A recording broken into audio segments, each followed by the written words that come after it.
कि उधर से पुष्पक विमान लेकर सब लोगों से मिलते मिलाते श्री राम जी वापस लौट रहे हैं। और उन्होंने पहले ही हनुमान जी को ब्राह्मण का रूप धर के, ब्रह्मचारी का वेश धर के भरत जी के पास सब कुशल जानने के लिए पहले से ही भेज दिया। और इधर देखिए, इधर आइए, अयोध्या में क्या तैयारियां चल रही हैं कि रहा एक दिन अवधि कर अति आरत पुरलोक, जहां तहां सोचहि नारी नर कृष्ण तन राम वियोग। कि श्री राम जी के लौटने की अवधि का एक ही दिन बाकी रह गया। 14 वर्ष पूरे होने वाले हैं, मात्र एक ही दिन बाकी रह गया है। अतएव नगर के लोग बहुत आतुर हो रहे हैं, अधीर हो रहे हैं। राम के वियोग में दुबले हो गए हैं स्त्री पुरुष। जहां तहां सोच विचार कर रहे हैं कि क्या बात है, श्री राम जी अभी तक क्यों नहीं आए हैं? कहाँ रह गए श्री राम जी? अभी तक मेरे राम जी क्यों नहीं आए हैं? इतने में ही सब सुंदर शकुन होने लगे, सबके मन प्रसन्न हो गए, नगर भी चारों ओर से रमणीक हो गया। अच्छे अच्छे संकेत मिलने लग गए। अच्छे अच्छे संकेत क्या होते हैं? जैसे ब्रह्मचारी विद्यार्थी हाथ में पुस्तक ले जाते हुए दिखे तो ये शुभ शकुन है। रास्ते में मछली दिखे तो ये शुभ शकुन है। दायां अंग फड़के तो ये शुभ शकुन है। तो इस प्रकार के अनेकों अनेक शकुन हो रहे हैं, जिनसे नगरवासी प्रसन्न हो गए कि अब लगता है कुछ शुभ होने वाला है। तो इतने शुभ शकुन हो रहे हैं कि मानो लगता है कि सबके सब चिन्ह प्रभु के आगमन को जना रहे हैं। सबके सब ये बता रहे हैं, जताना चाहते हैं कि मेरे प्रभु राम आने वाले हैं। कौशल्या और जो अन्य माताएं हैं, कौशल्या, कैकेयी, सुमित्रा, सब माताओं के मन में ऐसा आनंद हो रहा है जैसे अभी कोई कहना ही चाहता हो कि सीता जी और लक्ष्मण जी प्रभु श्री राम जी के साथ आ गए हैं। इस प्रकार सबको लग रहा है कि अभी राम आ जाएंगे, अभी राम आ जाएंगे, अभी समाचार आ जाएगा। इस प्रकार का तीनों माताओं में आतुरता बनी हुई है। भरत जी की दाहिनी आंख और दाहिनी भुजा बार बार फड़क रहे हैं। अब दाहिनी आंख फड़कना और दाहिनी भुजा फड़कना, पुरुष के अगर दाहिनी भुजा और दाहिना अंग कोई फड़कता है तो उसे शुभ मानना चाहिए, और अगर महिला का कोई बायां अंग फड़कता है तो उसे शुभ मानना चाहिए। तो भरत जी की दाहिनी आंख और दाहिनी भुजा बार बार फड़क रहे हैं। इसे शुभ शकुन जानकर उनके मन में अत्यंत हर्ष हुआ। मेरे भरत जी को संकेत मिल गया, शुभ शकुन हो गया कि मेरे राम जी आने वाले हैं। कि रहेऊ एक दिन अवधि अधारा, समूझत मन दुख भयऊ अपारा। प्राणों की आधार रूप अवधि का एक ही दिन शेष रह गया। अब इस अवधि को प्राणों का आधार क्यों बोला गया आपको पता है? क्योंकि 14 वर्ष की जो अवधि है यह भरत के प्राणों का आधार है, और 14 वर्ष से एक भी दिन बीत जाएगा ना तो भरत जी अपने प्राण त्याग देंगे। तो इसलिए इन 14 वर्षों को जीवन का, प्राण का आधार बोला गया है। और उसमें क्या रह गया है? उस जीवन के आधार में एक दिन शेष रह गया है। अगर एक भी दिन ज्यादा मेरे प्रभु राम अगर देर हो गई तो भरत जी प्राण त्याग देंगे। यह सोचते ही मन में अपार दुख हो गया। भरत जी दुखी होने लगे कि मेरे प्राणों के आधार जो 14 वर्ष की अवधि है इसमें एक दिन रह गया है, और कहीं राम, मेरे प्रभु राम नहीं आए तो क्या होगा? मुझे मेरे राम के दर्शन तो हो जाएंगे ना, मेरे भैया राम मुझे मिल तो जाएंगे ना। अपने प्रभु राम के वियोग में भरत जी व्याकुल है। उन्हें लगता है कहीं ऐसा ना हो मैं अपने प्रभु के दर्शन ना कर पाऊं, मेरे प्रभु को देरी होगी, मैंने प्राण त्याग दिए तो मैं कैसे दर्शन करूंगा। क्या कारण हो गया कि नाथ नहीं आए, एक ही दिन बचा है। प्रभु ने लगता है कुटिल जानकर कहीं मुझे भुला तो नहीं दिया, मैं इतना अधम हूं, नीच हूं, मेरी वजह से उनको वनवास हो गया है, मेरी माता ने उनको वनवास करा दिया मेरे राज्य के लोभ में। और देखिए भरत जी ना ऐसे पाप का पश्चाताप कर रहे हैं जो पाप उन्होंने किया ही नहीं है, ऐसे पाप का पश्चाताप कर रहे हैं। और फिर मन ही मन भरत जी लक्ष्मण जी की प्रशंसा करते हैं कि आहा धन्य लक्ष्मण बड़ भागी, राम पदार बिंदु अनुरागी। आहा लक्ष्मण तो बड़े ही धन्य और बड़भागी है जो श्री रामचंद्र जी के चरणाविंद के प्रेमी है, जो चरणों के प्रेमी है। अर्थात श्री राम से लक्ष्मण जी अलग नहीं हुए। मुझे तो प्रभु ने कपटी और कुटिल पहचान लिया ऐसा लगता है। ऐसे पश्चाताप में भरत जी जल रहे हैं जो पाप उन्होंने किया ही नहीं है। लेकिन ये सब प्रभु की लीला है, भरत जी भी नहीं जानते हैं। तो क्या मन में सोच रहे हैं भरत जी कि मुझे तो प्रभु ने कपटी और कुटिल पहचान लिया, इसी से नाथ मुझे साथ नहीं चलने दिया, नाथ मुझे इसलिए साथ नहीं ले गए। बात भी ठीक ही है, क्योंकि यदि प्रभु मेरी करनी पर ध्यान दें तो 100 करोड़ कल्पों तक भी मेरा निस्तार नहीं हो सकता, कि 100 करोड़ युग भी बीत जाएंगे तो भी मेरा छुटकारा नहीं हो सकता। मैंने इतना बड़ा पाप कर दिया है। परंतु आशा इतनी है मेरे प्रभु ना इतने दयालु हैं कि प्रभु सेवक का अवगुण कभी नहीं मानते। प्रभु अपने सेवकों के अवगुण नहीं देखते। वे दीन बंधु हैं, यानी जो दीन लोग हैं ना, दीन लोगों के बंधु हैं और अत्यंत ही कोमल स्वभाव के। इतना कोमल स्वभाव है राम जी का कि कितना भी अवगुणी आदमी हो, कितना भी पापी व्यक्ति हो, जो उनके चरणों में चला जाएगा ना उसको कृपा करेंगे मेरे राम जी। भरत जी इस प्रकार प्रायश्चित की अग्नि में जल रहे हैं जो पाप उन्होंने किया ही नहीं है।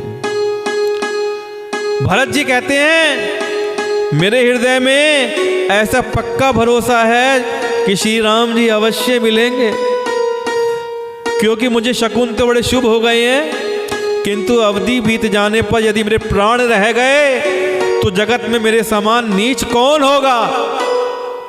अवधि, क्योंकि भरत जी ने प्रण लिया था कि जैसे 14 वर्ष पूरे हो जाएंगे और श्री राम जी वापस नहीं आएंगे तो भरत जी अपने प्राणों को त्याग देंगे। अब भरत जी चिंता में हैं कि अवधि बीत गई और मैंने प्राण त्याग दिए, और उसके बाद अगर राम जी आए तो मुझसे बड़ा नीच कौन होगा। कि श्री राम जी के विरह समुद्र में भरत जी का मन डूब रहा था। श्री राम जी के विरह का जो समुद्र है ये बड़ा गहरा है। इतना गहरा श्री राम जी के विरह का समुद्र है, उसमें भरत जी का मन डूबा जा रहा है। उसी समय पवन पुत्र हनुमान जी ब्राह्मण का रूप धरकर इस प्रकार आ गए जैसे डूबती हुई नाव को बचाने के लिए डूबते हुए मन को बचाने के लिए नाव आ गई हो। कि प्रभु राम के विरह के समुद्र में भरत जी का मन डूब रहा है, हनुमान जी नाव बनकर उस मन को डूबने से बचाने के लिए आ गए। हनुमान जी ने दुर्बल शरीर भरत जी को जटाओं का मुकुट बनाए राम राम रघुपति जपते और कमल के समान नेत्रों से जल बहाते कुश के आसन पर बैठे देखा। कुश का जो आसन होता है बड़ा पतला होता है, उसमें कोई आराम नहीं मिलता है। चटाई जिसे होती है ना, चटाई के रूप में जैसे आप जानते हैं, जो तिनकों से बुनी हुई होती है, उन तिनकों को कुश बोलते हैं। तो उनसे कुश का आसन बनाया हुआ, चटाई बनाई हुई है, उस पर तनिक भी आराम नहीं मिलेगा, उस पर आप सो भी नहीं सकते। और उस पर बैठे हुए जटाओं से मुकुट बनाया हुआ है।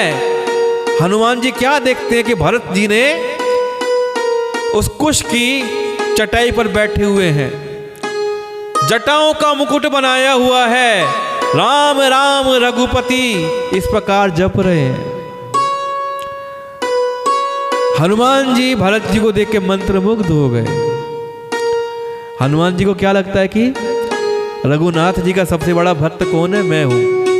लेकिन जब वो भरत जी को देखते हैं ना, उनके मन का अहंकार टूट जाता है। अरे मैं तो कुछ भी नहीं हूं, ये देखो ना, इसने सब कुछ छोड़ दिया, सब कुछ छोड़ के ये व्यक्ति, ये राम का भक्त, राम का भाई यहां पर बैठा हुआ चटाई पर।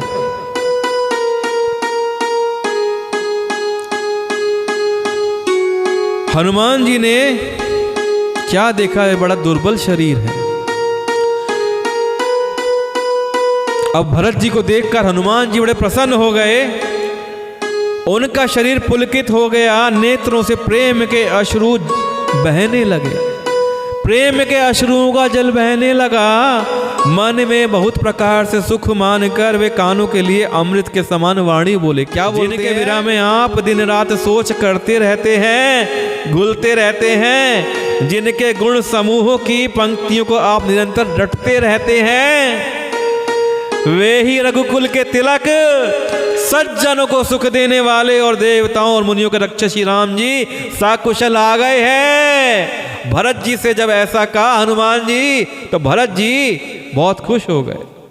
हनुमान जी कह रहे हैं कि शत्रु को रण में जीतकर सीता जी और लक्ष्मण जी सहित प्रभु आ रहे हैं, देवता उनका सुंदर यश गा रहे हैं। ये वचन सुनते ही भरत जी सारे दुख भूल गए, जैसे प्यासा आदमी अमृत पाकर प्यास के दुख को भूल जाता है।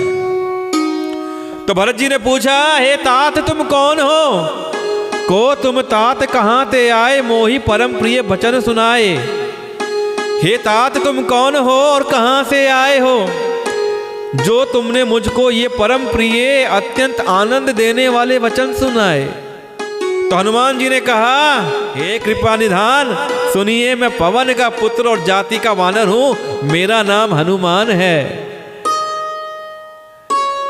दीन बंधु रघुपति कर किंकर, सुनत भरत भेंटे उठी साध। मैं दीनों के बंधु श्री रघुनाथ जी का दास हूं। यह सुनते ही भरत जी उठकर आदर पूर्वक हनुमान जी से गले लगकर मिले।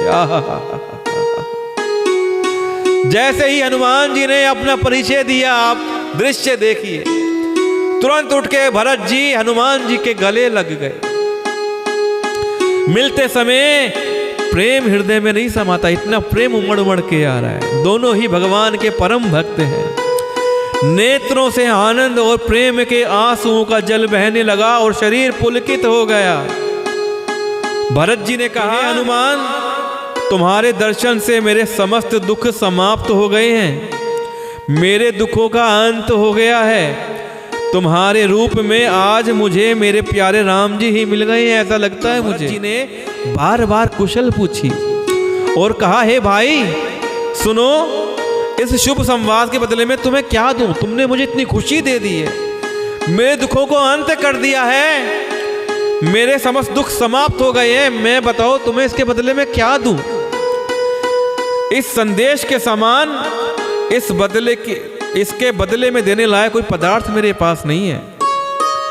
इस जगत में कुछ भी नहीं है ऐसा जिससे मैं तुम्हारा ऋण उतार सकूं। इसलिए मैंने विचार कर देख लिया है, हे तात, मैं तुमसे किसी भी प्रकार से ऋण नहीं हो सकता, मैं तुम्हारा ऋण किसी प्रकार से नहीं उतार सकता। अब मुझे प्रभु का चरित्र सुनाओ, मेरे प्रभु कैसे हैं, मेरे प्रभु का हाल मुझे सुनाओ। तब हनुमान जी ने भरत जी के चरणों में मस्तक नवाकर श्री रघुनाथ जी की सारी गुणगाथा कही। भरत जी ने पूछा, हे हनुमान, कहो कृपालु स्वामी श्री रामचंद्र जी कभी मुझे अपने दास की तरह याद भी करते हैं? भरत जी को संदेह है कि क्या कभी राम जी मुझे याद करते हैं नहीं करते हैं। मैं तो उनके लिए याद में, उनके विरह में तड़पता रहता हूँ, व्याकुल रहता हूँ। क्या मेरे राम जी मुझे कभी याद करते हैं? कि रघुवंश के भूषण श्री राम जी क्या कभी अपने दास की भांति मेरा स्मरण करते हैं, मुझे याद करते हैं? भरत जी के अत्यंत नम्र वचन सुनकर हनुमान जी पुलकित शरीर होकर उनके चरणों पर गिर पड़े। ऐसे वचन सुने हनुमान जी ने, हनुमान जी भरत जी के चरणों पर गिर पड़े। इतने द्रवित हो गए हनुमान जी और मन में विचारने लगे कि जो चराचर के स्वामी हैं वे श्री रघुवीर अपने श्री मुख से जिनके गुण समूहों का वर्णन करते हैं, वो भरत जी तो इतने विनम्र हैं। मेरे प्रभु श्री राम हमेशा भरत जी की चर्चा करते रहते हैं, इनके गुणों का बखान करते रहते हैं, और ये भरत जी इतने विनम्र हैं, बिल्कुल भी अहंकार नहीं है। ये भरत जी ऐसे विनम्र, परम पवित्र और सद्गुणों के समुद्र क्यों ना हो। आहा, कितने विनम्र हैं ये भरत जी, जिनको मेरे राम जी सदैव याद करते रहते हैं। तो हनुमान जी कहते हैं, हे नाथ, आप श्री राम जी को प्राणों के समान प्रिय हैं। श्री राम जी आपको इतना याद करते हैं जैसे वो आप उनके प्राण हो। मेरा वचन सत्य है, यह सुनकर भरत जी बार बार मिलते हैं, बार बार हनुमान जी को अपने गले लगाते हैं। जब हनुमान जी ने कहा कि मेरे राम जी आपको प्राणों के समान प्रिय मानते हैं, और ये सुनकर भरत जी के मन में, हृदय में हर्ष समाता नहीं है। इतने हर्षित हो रहे हैं हनुमान जी से मिलकर भरत जी और अपने बारे में वचन सुनकर। और फिर भरत जी के चरणों में सर नवाकर हनुमान जी तुरंत ही श्री राम जी के पास लौट गए, और सब कुशल मंगल की बात करने के बाद हनुमान जी श्री राम जी के पास लौट गए और जाकर उन्होंने सब कुशल कही। तब प्रभु हर्षित होकर विमान पर चढ़कर चले। महल में आते हैं, उधर श्री राम जी को जाके संदेश सुना दिया। श्री राम जी ने आगे चलने की तैयारी शुरू कर दी। अब इधर महल में आते हैं कि इधर भरत भी हर्षित होकर अयोध्यापुरी में आए। हर्षि भरत कौशलपुर आए और उन्होंने गुरु जी को सब समाचार सुनाया। सबसे पहले उन्होंने समाचार किसको सुनाया? सबसे पहले ये समाचार उन्होंने गुरु जी को सुनाया। समाचार सब गुरु ही सुनाए। फिर राजमहल में खबर जनाई कि श्री रघुनाथ जी कुशल पूर्वक नगर को आ रहे हैं। कि पुनि मंदिर मह बात जनाई, आवत नगर कुशल रघुराई। खबर सुनते ही सब माताएं दौड़ उठी, सुनत सकल जननी उठी धाई। भरत जी ने प्रभु की कुशल कहकर सबको समझाया। नगरवासियों ने यह समाचार पाया तो स्त्री पुरुष सभी हर्षित होकर दौड़ पड़े। श्री राम जी के स्वागत के लिए सभी ने तैयारी शुरू कर दी। दही, दूब, गोरोचन, फल फूल और मंगल के फूल, नवीन तुलसी दल आदि वस्तुएं सोने के थालों में भर भर कर हथनी की सी चाल वाली सौभाग्यवती स्त्रियां उन्हें लेकर गाती हुई चलने लगी। कि श्री राम जी के आने की तैयारियां, उनके स्वागत की तैयारियां नगर में होने लगी हैं। कि जय जैसे ही तैसे ही उठी धावही, जो जैसे है जिस दिशा में वैसे ही उसी दिशा में उठ दौड़ते हैं। बाल वृद्ध कहाँ संग न लावही, देर हो जाने के डर से कोई बालकों और बूढ़ों को साथ नहीं लाता, दौड़ पड़ते हैं। एक दूसरे से पूछते हैं, भाई तुमने दयालु श्री रघुनाथ जी को देखा है? दीवाने हो गए सब श्री राम जी के दर्शन के लिए कि तुमने श्री राम को देखा है, रघुनाथ को देखा है, मेरे राघव को देखा है। प्रभु को आते देखकर अवधपुरी संपूर्ण शोभाओं की खान हो गई।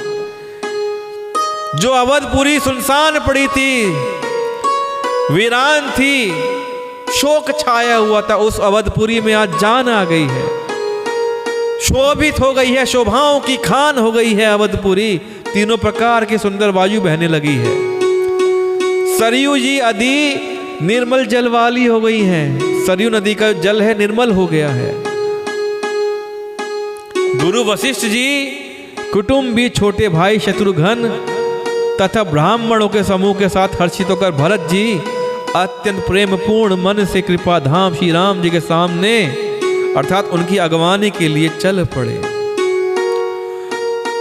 बहुत सी स्त्रियां अटारियों पर चढ़ी आकाश में विमान देख रही हैं। विमान दिख रहा है सबको आता हुआ, आहा, राम जी दिख रहे हैं आते हुए, और उसे देखकर हर्षित होकर मीठे स्वर से सुंदर मंगल गीत गा रही है। श्री रघुनाथ जी पूर्णिमा के चंद्रमा हैं तथा अवधपुर समुद्र है। उस पूर्ण चंद्र को देखकर हर्षित हो रहा है और शोर करता हुआ बढ़ रहा है। ज्वार भाटा जानते हैं ना, ज्वार भाटा की किस प्रकार समुद्र में गति होती है जब चंद्रमा घटता बढ़ता है, और जब चंद्रमा पूरा होता है ना तो क्या होती है, पूर्णमासी पूर्णिमा होती है, तब समुद्र भी उच्च अवस्था में आ जाता है। तो उसी प्रकार श्री राम को पूर्णिमा का चंद्रमा मानते हुए अवधपुरी भी बढ़ती जा रही है। हर्ष बढ़ रहा है अवधपुरी के अंदर, हर्षित हो रहे हैं सब, शोर कर रहे हैं सब लोग। इधर उधर दौड़ती हुई स्त्रियां उसकी तरंगों के समान लगती हैं। ज्वार भाटे की जो तरंगे होती है ना, उस प्रकार वो स्त्रियां लग रही हैं जैसे तरंगे उठ रही हों।